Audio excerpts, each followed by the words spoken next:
ala ma yamhullahu ta'ala bihil khataya wa turfa'u bihid darajat.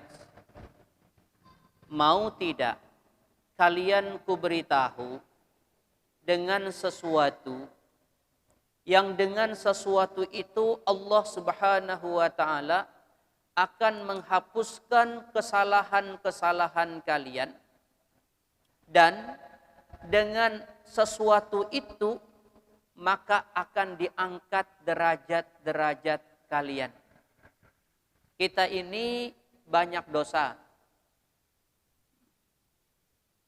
Dan orang kalau berdosa itu akan ada balasan dari perbuatan dosanya. Wa may ya'mal mithqala dzarratin syarran yarah.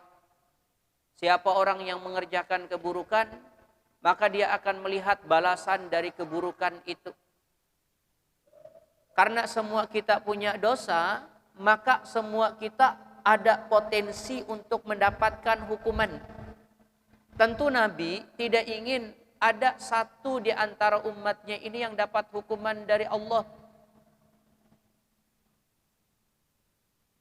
Lalu diberitahukanlah kepada kita yang sekira-kira kesalahan-kesalahan kita, dosa-dosa kita ini terhapuskan. Itu yang tadi di hadis, ala adullukum ala ma yamhullahu ta'ala bihil khataya. Mau tidak kalian kuberitahu dengan amalan yang dengan amalan itu Allah akan menghapuskan dosa-dosa kalian. Tentu jawabannya kalau kita mau, ya. Kemudian yang kedua, wa turfa'u bihid darajat. Dengan amalan itu derajat kalian ditinggikan. Orang derajatnya tinggi kalau dia mengerjakan amal saleh.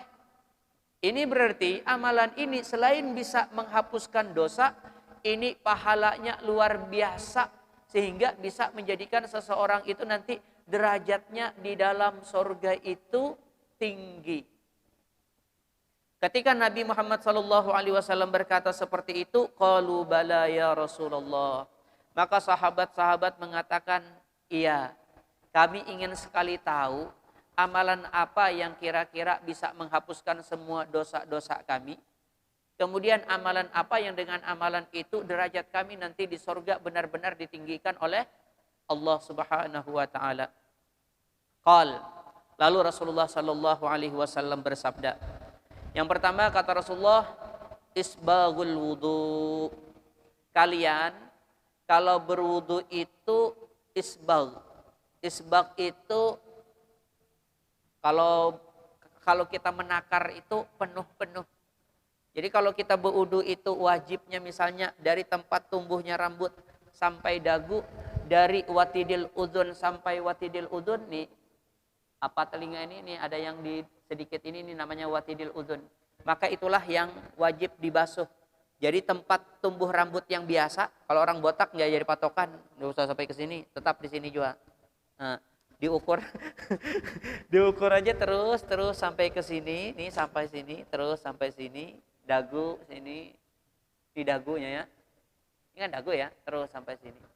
Maka yang ada di situ itu sya'ran wa basyaran, baik kulit ataupun rambut ataupun bulu-bulu semuanya wajib dibasuh yang di batas wajah. Maka kalau seandainya ada orang yang jar orang Banjar tuh cacantung, kalau bahasa Arabnya idhar. Kalau bahasa kitanya apa nih? Apa nih? Munca cantung juga sama pada Banjar ngarannya. Yang lain pada Banjar apa? Nah, yang ini nih, karena ini di dalam batasan muka, maka kalau cantungnya panjang, maka sepanjang-panjang cantung itu sepanjang-panjang juga harus dikenakan air. Kalau lalakian biasanya kada panjang. Yang panjang itu bibinian biasanya. Kalinya panjang, sapu sampai ke bawah-bawahnya. Nah, itu baru ukuran pasnya ya. Nah, kalau isbagh itu labihi sampai sini, rambut sampai kena. Nah, itu namanya isbagh. Tangan, kemarin kalau bahasa Qur'annya, wa aydiyakum ilal marafi. Cuci tangan itu sampai siku ya. Nah, kalau sampai siku kan sampai sini. Nah, kalau isbag itu lebihi lagi sampai sini. Kalau sah juapong sampai ke sini, basah pulang sini. Nah, sedang-sedang lah. Kaki sampai mata kaki. Nah, naikkan sedikit. Mungkin sampai di antara apa nih? Jar orang Banjar landau tuh apa tuh? Nah, kalau bahasa Arabnya sak. Kalau bahasa sininya apa nih? Betis. Aku tak tahu bahasa Arab rupanya pada bahasa sini ya. Nah, itu yang nanti hadis Nabi, antum tuda'auna yaumal qiyamah ghurran muhajjalin min atharil wudu. Kalian nanti dipanggil di hadapan Allah Subhanahu wa taala di hari kiamat itu ghurran, bercahaya muka. Muhajjalin, tapi bercahayanya lebih daripada muka. Muhajjalin, tangan dan kaki juga bercahaya. Kenapa? Min atharil wudu, dari sebab bekas kalian berwudu. Faman yastati'u ayyutila ghurratahu falyaf'al. Maka siapa orang yang kira-kira sanggup melebihi dari batas wudu, melebihi dari tangan batas wudunya, maka hendaklah dia memperbuat. Ya, orang kalau berwudu itu secara hadis lain itu dosa-dosa itu langsung rontokan. Dosa muka rontok, dosa tangan rontok, dosa kepala rontok, dosa kaki rontok. Itu dengan sebab wudu. Nah, itu namanya isbagul wudu. Nah, isbagul wudunya di sini kalau di dalam hadis fis sabarat, pada waktu dingin.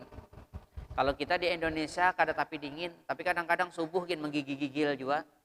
Kalau di Arab Saudi sana atau di luar negeri sana, di sana ya, di barat sana, itu kalau musim dingin dasar bujur-bujur dingin, itu njapai banyu gin koler. Saking dinginnya.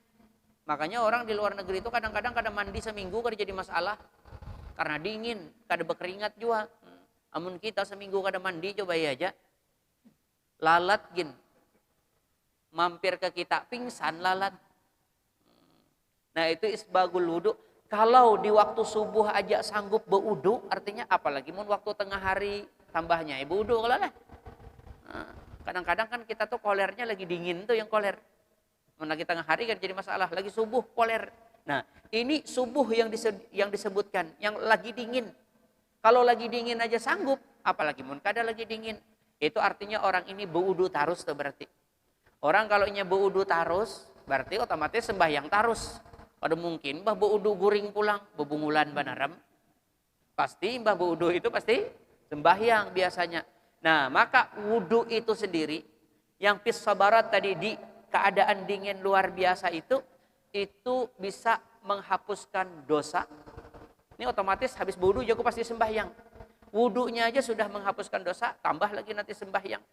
Kalau sembahyang itu tambahnya yang aqimis shalah tarafain nahar wa zulafan minal lail innal hasanat yudhibna sayyiat.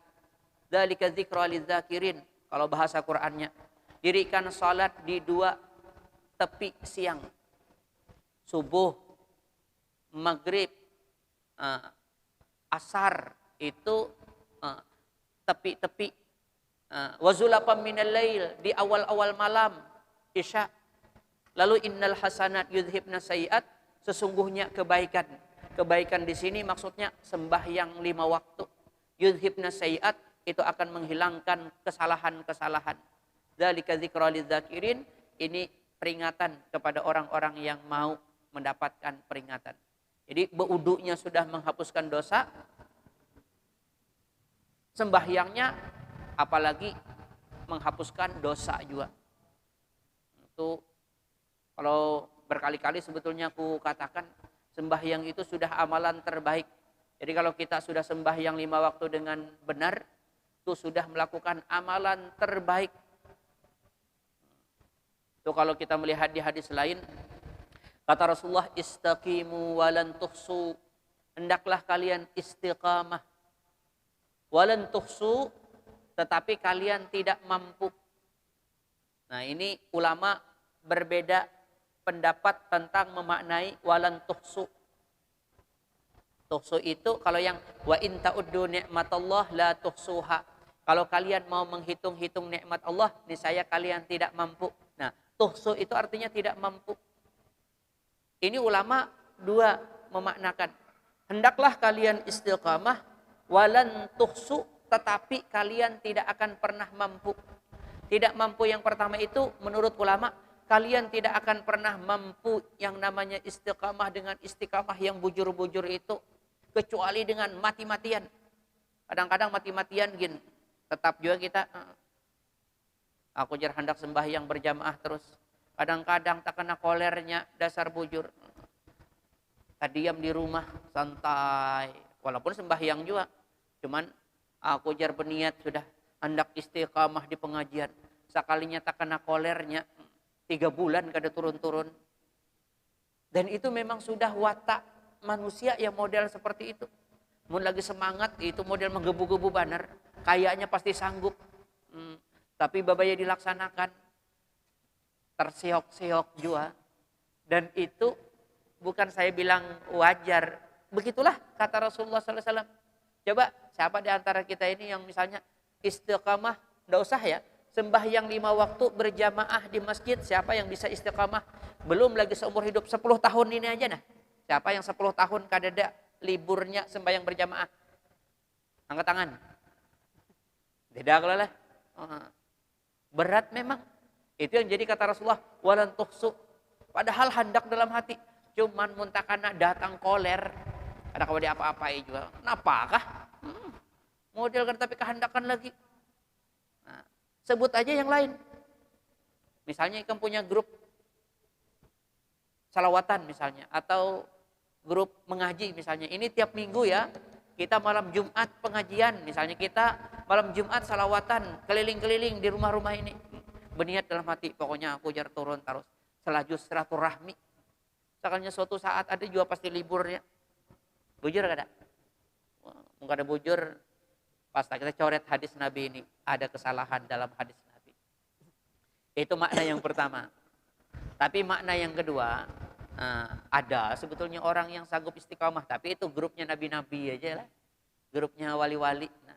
Nah, yang kedua ini maknanya, istaqimu, hendaklah kalian istiqamah, walan tuhsu, tetapi kalian tidak mampu untuk, bukan untuk istiqamahnya tadi, tapi untuk menghitung pahala yang diberikan oleh Allah Subhanahu wa taala bagi orang yang istiqamah di dalam iman dan taat. Jadi kalau kita sanggup istiqamah iman sampai mati, taat kepada Allah Subhanahu wa taala sampai mati, walaupun taatnya turun naik, tapi tetap taat juga. Walaupun mun lagi semangat zikir kada ampe-ampe. Mun lagi koler subhanallah itu bisa 33 kali, bisa juga 11. Mengambil yang 11 hidin. Baik cepat. Bahkan ada luar mengambil dosa 11 kebanyakan juga 3 aja. Subhanallah subhanallah. Alhamdulillah alhamdulillah. Gerak cepat tapi masih di dalam taat. Nah, pahala istiqamah itu walan tuhsu. Tidak ada yang sanggup menghitung berapa balasan yang diberikan oleh Allah Subhanahu wa taala kepada orang yang istiqamah. Istiqamah itu apa tadi? Istiqamah itu beriman sampai mati, melaksanakan ketaatan kepada Allah juga sampai mati. Walaupun sekali lagi namanya manusia pasti turun naik. Nah, kalau kita lebih baik mengambil makna yang kedua ini. Itu nanti yang masuk ayat yang kita baca tadi. Innal ladzina qalu rabbunallah tsumma istaqamu, orang yang istiqamah di dalam iman dan taat. Innal ladzina qalu rabbunallah, sesungguhnya orang yang berkata Tuhan kami adalah Allah, tsumma istaqamu, kemudian mereka itu istiqamah di dalam taat. Walaupun taatnya macam-macam.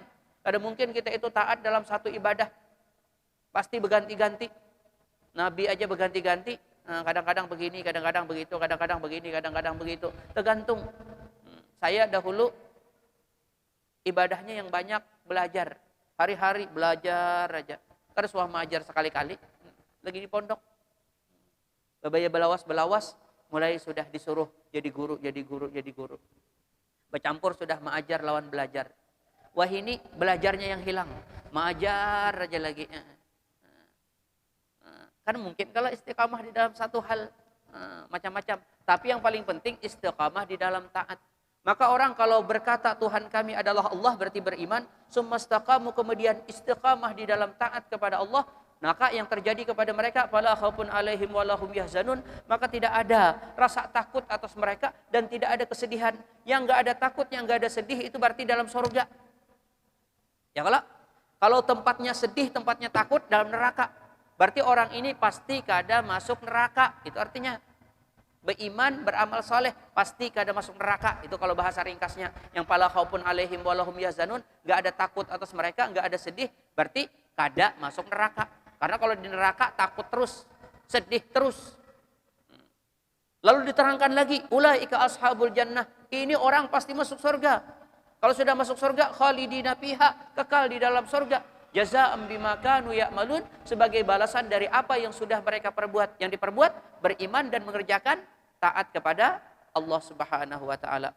Kita balik ke hadis. Kata Rasulullah, istaqimu, hendaklah kalian istiqamah, walan tusu, tetapi kalian tadi bisa bermakna kalian tidak mampu dengan istiqamah yang sempurna, atau kalian tidak mampu untuk mengetahui bagaimana pahala orang yang bisa istiqamah. Nah, karena memang amaliyah banyak, taat itu banyak, lalu Rasulullah sallallahu alaihi wasallam memberitahukan kepada kita.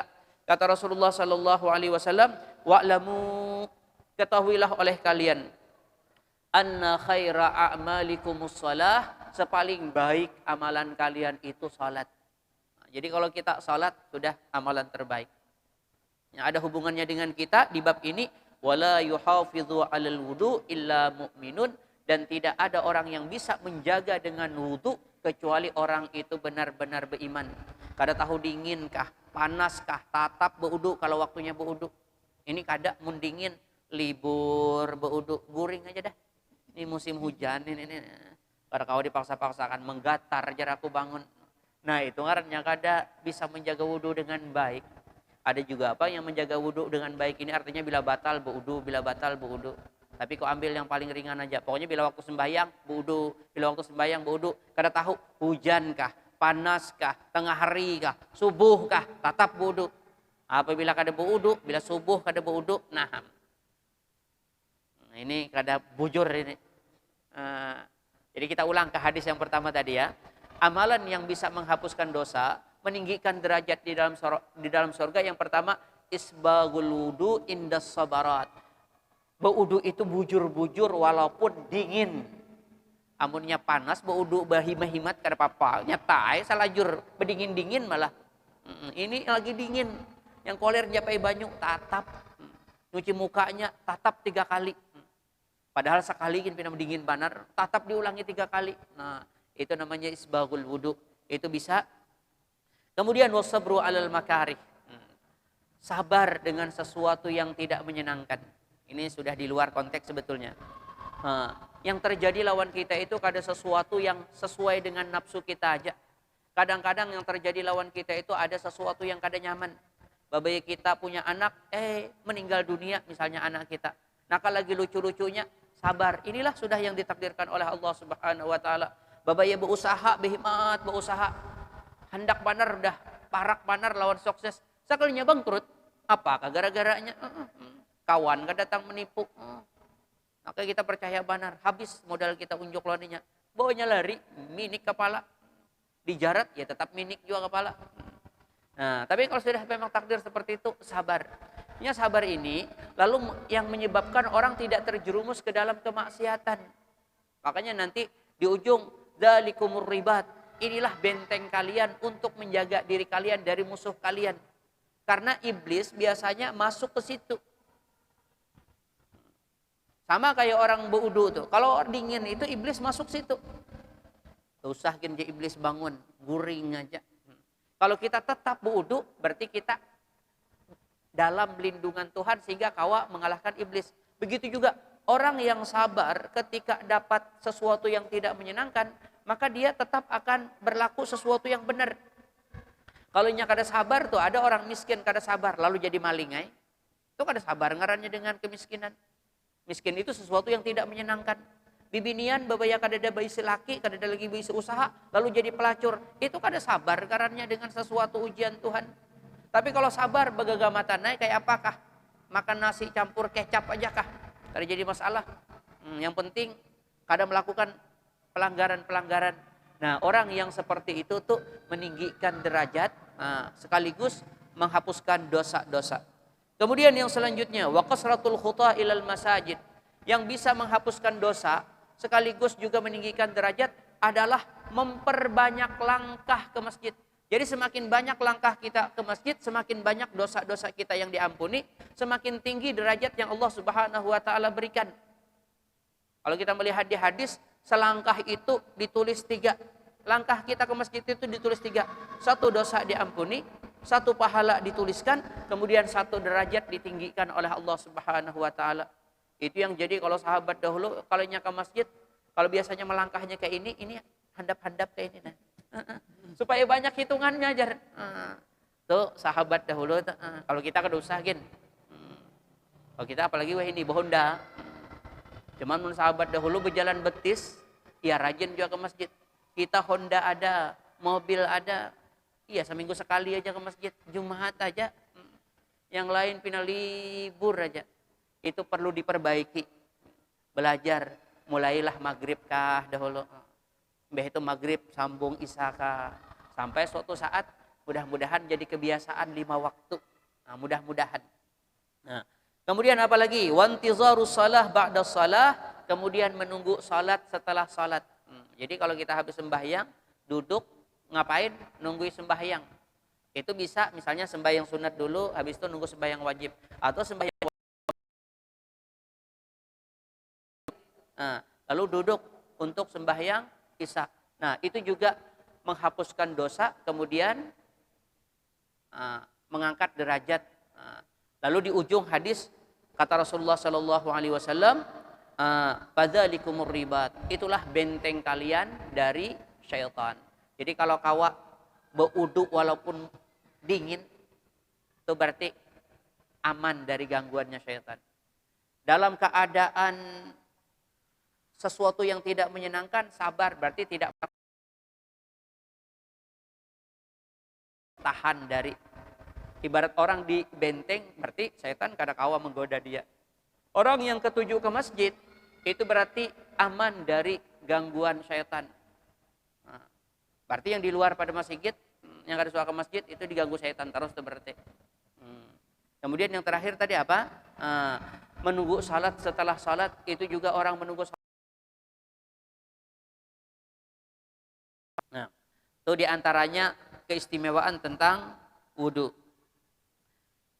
Kemudian hadis selanjutnya, idza staiqadha ahadukum min naumihi fala yaghmis yadahu fi ina'in hatta yaghsilaha thalasan fa innahu la yadri aina batat yadahu. Hadis diriwayatkan oleh Imam Bukhari dan Muslim.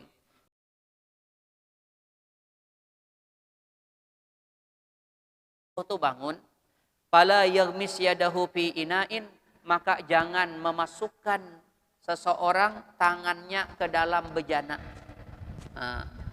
Hatta yaghsilaha salasan, sehingga dia cuci dulu tangannya itu 3 kali. Kenapa? Yadahu, di mana tangannya itu bemalam. Karena kalau kita tidur itu kita kada tahu tangan kita itu nggaru pipi kah, nggaru burit kah, ada tahu. Kalau tegaru burit siapa tahu ada najis di situ terkena tangan.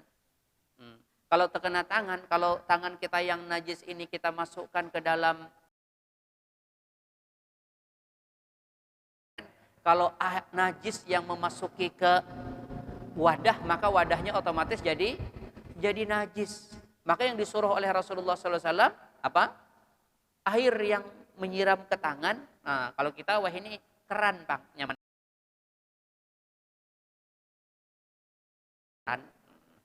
Otomatis bawadah banyu gitu. Karena bawadah banyu, jangan dimasukkan tangan ke dalam banyu itu. Basuh dulu, kalau sudah bersih baru. Nah, ini kalau dari Madzhabul Arba'ah ada 2 pendapat. Antara 4 ulama yang mengatakan memasukkannya itu kada haram, Pang. Amun kita kada tahu kada apa-apa aja. Makruh aja larangannya ini. Tapi kalau Imam Ahmad bin Hambal sendirian, berarti Imam Abu Hanifah, Imam Malik, Imam Syafi'i mengatakan hukum najis. Tapi kalau yakin najis, haram ya. Tapi kalau Imam Ahmad bin Hambal karena konteks hadis seperti itu, kalimatnya fala yaghmis, jangan dimasukkan tangan ke dalam bejana, maka otomatis Hambal. Nah, jadi itu perintahnya ta'abbud kalau bagi mazhab Imam Ahmad bin Hambal. Sekitar 10 menit lagi adzan. Ada pertanyaan?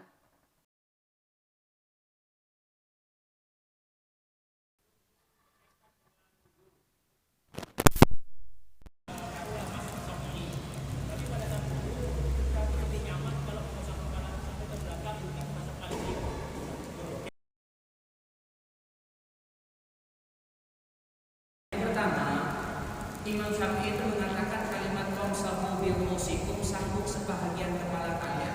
Imam Syafi'i itu mengatakan wajib.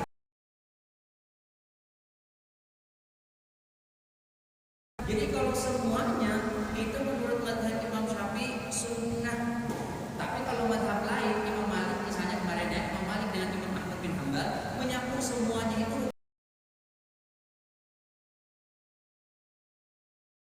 sepertiga lah minimalnya. Imam Syafi'i minimal sebuting kriteria di masalah, tapi yang sebuting itu wajib.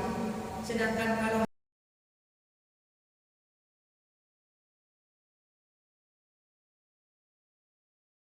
udah pasti semuaan itu lebih baik. Imam Syafi'i tetap mensunahkan semua kepala, tetap misalnya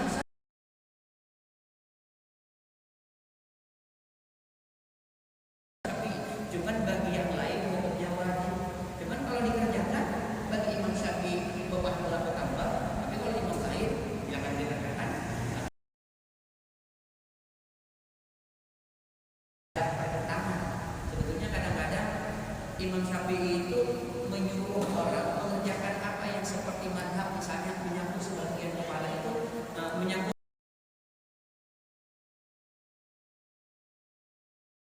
ilatnya, alasannya khurujan minal khilaf, supaya keluar dari khilaf. Orang mengatakan tidak sah kecuali semuanya.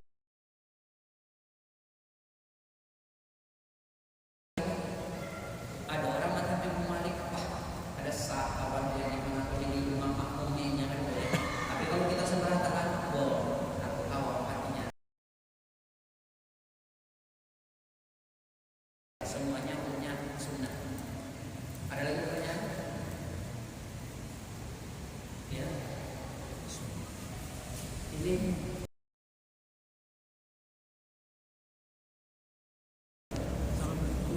Ini undangan. Siapa tahu ada ingat di rumahku nanti hari Sabtu itu ada jabatan di bahwasannya kalau kita melangkah ke masjid kita akan mendapatkan 3 keutamaan ya guru ya. Nah, 1 menghapuskan dosa, 2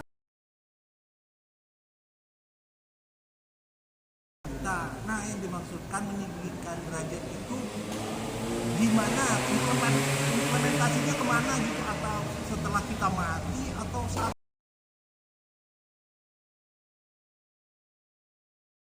meninggikan derajat itu orang sebetulnya orang misalnya berpahala ya, lalu dapat surga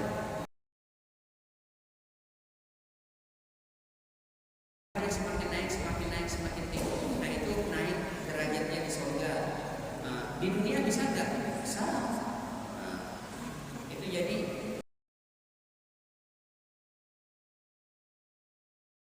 dibandingkan orang jahil itu derajatnya itu lebih tinggi 70 derajat ya. Itu apa artinya? Maka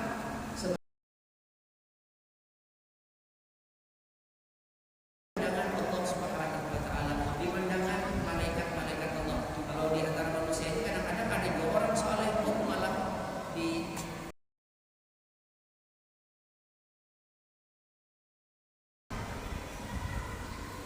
Saya ada pertanyaan lain? Saya ada 5 menit. Iya.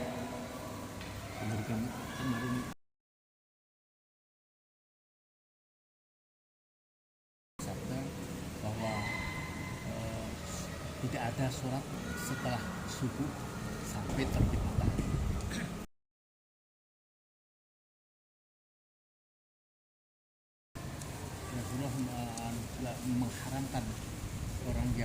sholat sunat pada saat terbit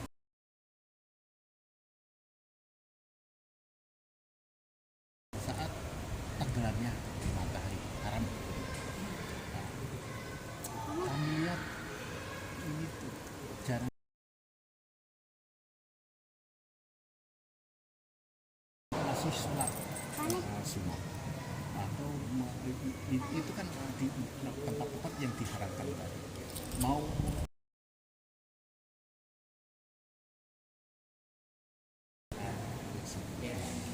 padahal malah justru setelah tenggelam matahari sudah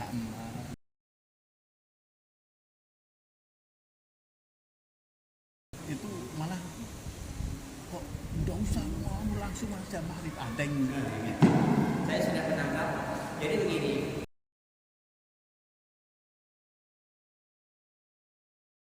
hari haram hukumnya sholat. Habis asar sampai nanti waktu maghrib haram hukumnya sholat. Di tengah-tengah matahari di atas. Ya, waktu-waktu itu kadang-kadang beliau lihat orang sholat. Jadi begini, sholat yang dilakukan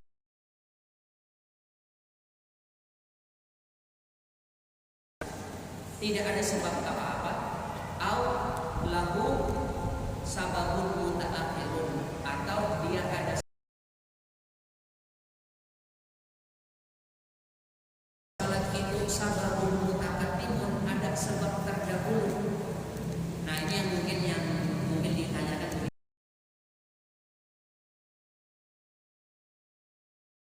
maghrib.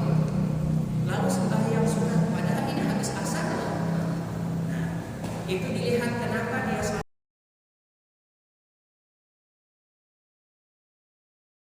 Enggak haram hukumnya. Apa sebabnya? Orang masuk masjid, kan ada masuk masjid.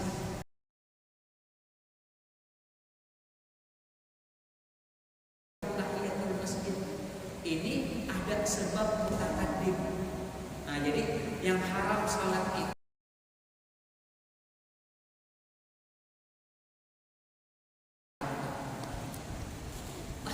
ada sembahyang hajat. Sembahyang hajat itu pada pernah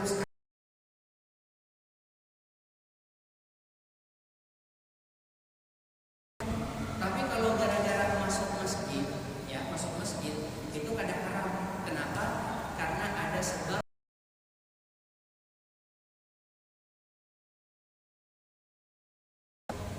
sholat penghormatan terhadap masjid, maka nggak apa-apa. Dan ini yang diantaranya juga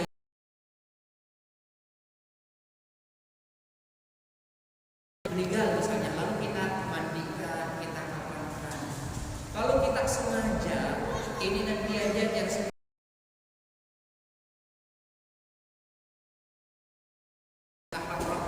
sengaja ngajak menunggu habis asar, padahal habis asar jangan sembahyang aturannya. Nah, berbeda dengan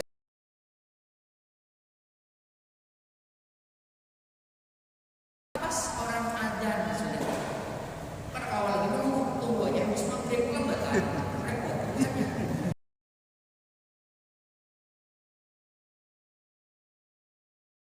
Ini dalam fikih disebut lahu sababun mutaqaddimun, karena ada sebab terdahulu. Ada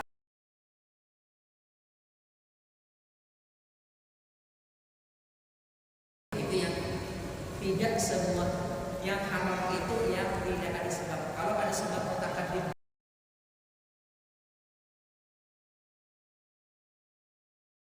ada orang nggak sembahyang subuh misalnya, tadi subuh nggak sembahyang subuh, karena ingat pada kan sembahyang subuh.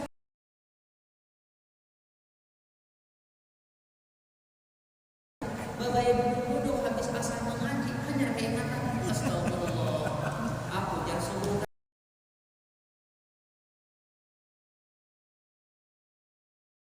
Wajib nggak mengqadha? Wajib ya. Maka boleh mengqadha habis asar. Tapi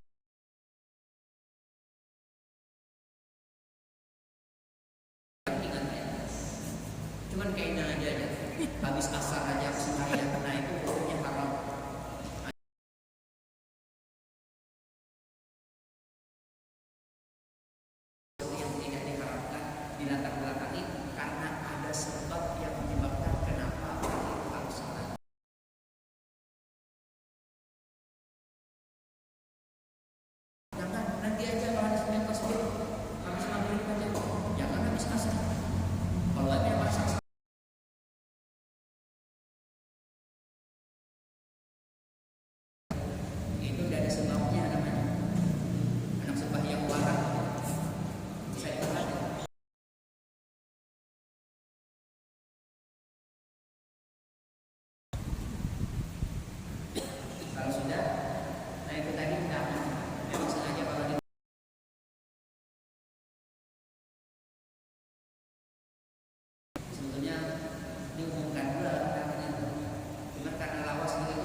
Allah